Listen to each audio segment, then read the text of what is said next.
Mawawala sa kanya lahat. Hi everyone! Welcome to the Empath Tarot. It's another love reading, timeless and general. Take what resonates lang po. Maybe some part of the reading makaresonate kayo. Or hindi naman kaya parang kwento ninyo ito. Iba't ibang mga energies, iba't ibang mga love connections. Pero tignan po natin kung ano yung mga gabay at aral sa buhay, pag-ibig, and life in general. So tignan po natin kung ano yung mga mensaheng ating masasagap sa reading na ito.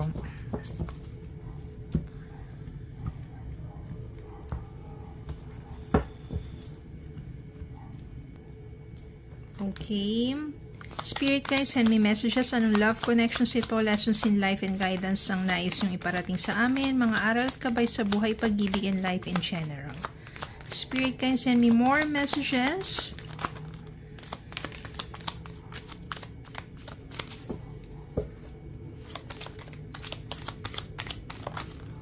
Okay, so I think ito na muna.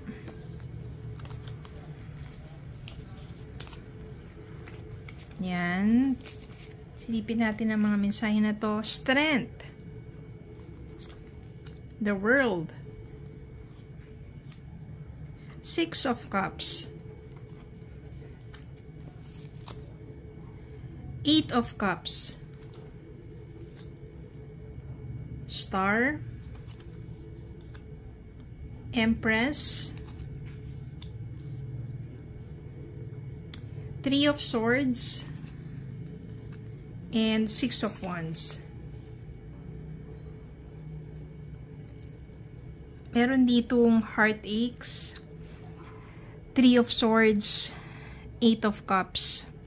No, maaring sobra kang nasaktan dahil nilisan ka ng person mo, iniwanan ka ng person mo, inabandona ka ng person mo. Yun eh. Kaya dito, ito yung mga panahon na muhugot ka ng lakas ng loob. Kasi sobra ka nasaktan. You are heartbroken. Feeling mo, gumuho na ang mundo mo sa pag-iwan sa'yo ng person mo. Mahal na mahal mo yung taong yun, pero iniwan ka. Bakit? Ano kayang dahilan? Diba? Especially ito yung times na when you are pregnant, or maaari naman na sabihin natin tong sobrang inalagaan mo naman yung relasyon ninyo, pero bakit ganun? Bakit yung taong yun, iniwan ka pa rin, sinaktan ka, niloko ka? Then I can sense here na habang nagpapakatatag ka, nandun pa rin yung pag-asa na babalik siya, na magbabago siya, na mabubuo ulit ang inyong pamilya, lalong-lalo na kung sa mga panahon na to ay meron kang dinadalang tao, no? Tapos, maari dito na lumipas yung panahon, maaring ang mensahe rin is magsumikap ka. Merong someone, maaring kababata mo, natutulong sa'yo to overcome yung sobrang sakit na naranasan mo, someone na kababata mo, or someone who is younger than you, who will help you get through your pain.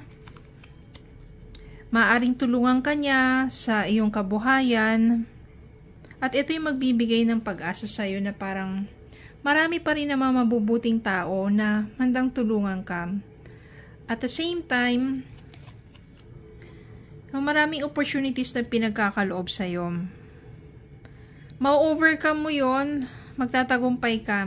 Nandito si Six of Wands, ibig sabihin, kung sa trabaho mo, magkakaroon ng magagandang opportunities, promotion, kung sa negosyo, mas makikilala o unlad, mas magiging successful ka, marirecognize ka eh. At dahil na rin dito sa strength na to, ibig sabihin, sobrang tatag mo. Sobrang sakit man ng naranasan mo at naramdaman mo doon sa ginawa sa'yo ng person mo na yun, pero nagpakatatag ka. At yun yung magiging success mo. Itong Six of Wands at the same time yung the world. Ibig sabihin, accomplishment. Matagumpay ka, mapapagtagumpayan mo yung pain na yun, and it will lead you into a successful life. No, ibig sabihin niyang bumangon ka. Ngayon, tingnan natin ang energy ng person mo. Ano naman ngayon ang energy ng person niya? Yung inabandona ka, especially kung ikaw ay nagdadalang tao, ngayon, yung ikaw yung nagsumikap ng gusto para buhayin, palakihin ang anak mo. Ano naman ngayon ang energy ng person mo?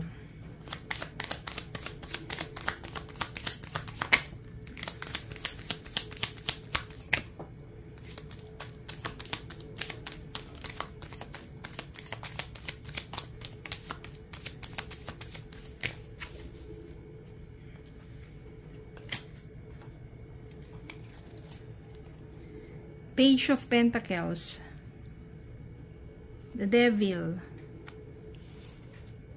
Emperor, King of Pentacles.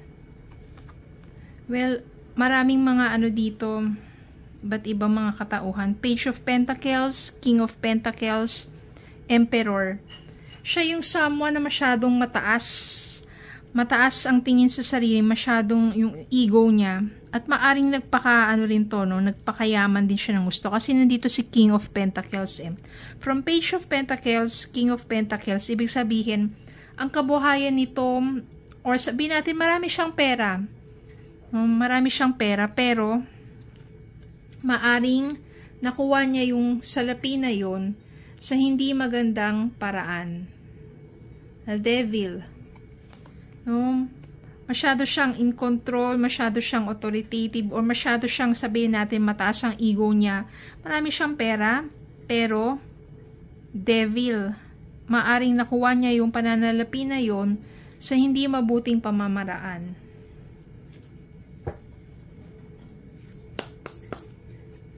Tingnan pa natin ano pa energy ng person mo.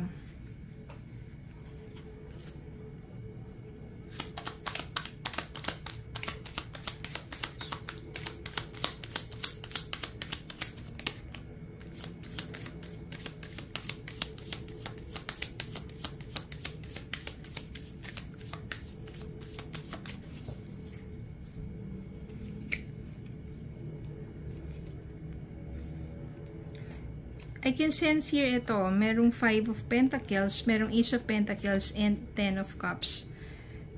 This is for you. Ace of Pentacles and 10 of Cups. Maraming bagong opportunities na darating sa'yo, become successful and more successful in life, lalo na inalagaan mong mabuti yung anak mo. 10 of Cups dito, ibig sabihin, masayang pamilya. Ibig sabihin, from that pain, it will lead you into the right person. Maaring ang siya yung someone na tumulong sa iyo eh. At magiging masaya ang inyong pagsasama, inyong pamilya. Napakaganda ng energy na to para sa inyo. While 5 of Pentacles, yung energy sa person mo, although marami siyang pera ngayon, mayaman siya, pero na masyadong mataas ang ego, ang pride. At the same time, etong devil energy dito means very toxic or hindi magandang enerhiya. Ito yung possible na mangyari sa kanya. 5 of Pentacles. Mawawala sa kanya lahat ng mga perang yan or kayamanan na yan, o kung anong meron siya ngayon, mawawala lahat yan. At maaring magdusa siya. Especially sa hindi magandang pamamaraan niya, nakuha yun. Kumbaga, babalikan siya ng karma, mawawala sa kanya lahat ng yun at maghihirap siya. Kasi 5 of Pentacles dito is feeling of lost. Parang mawawala sa kanya lahat ng yan. Ganun naman talaga, lalo na kapag galing sa masama. Hindi naman talaga magtatagal at hindi ka naman talaga magtatagumpay ng husto. Babawiin din sa'yo yan.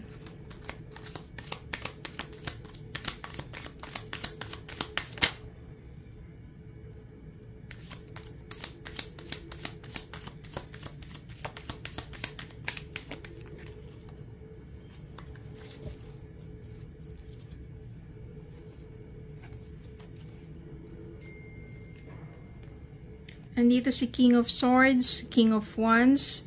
Yung person mo, no, totoo siya sa'yo. Ito ito sinasabi kong makakasama mo with a happy family. Totoo siya sa'yo, honest siya sa'yo, at very passionate. No, talagang mahal ka ng taong yon, aalagaan ka niya, poprotektahan ka niya. Samantalang, yung person mo na yan, mararanasan niya yung paghihirap sa buhay niya. Sa ngayon, maaring magpakasasa siya kung anong meron siya ngayon, pero eventually, babawiin sa kanya yan. Kaya ito yung message, 7 of Pentacles. Magtanim ka lang ng kabutihan at kahit anong pain ang naranasan mo sa buhay, huwag kang maghihiganti kasi hayaan mo ang universe ang maghiganti dun sa person mo na gumawa sa'yo ng masama. Magtanim ka lang ng kabutihan, magpatuloy ka lang sa pamumuhay mo, magpakatatag ka lang ng kalooban mo. Dahil yung kabutihan na yan ang aanihin mo ay napakaganda. Masayang pamilya, maunlad na pamumuhay, with someone who will protect and love you. At yung taong totoo sa'yo, yung taong hindi ka iiwan.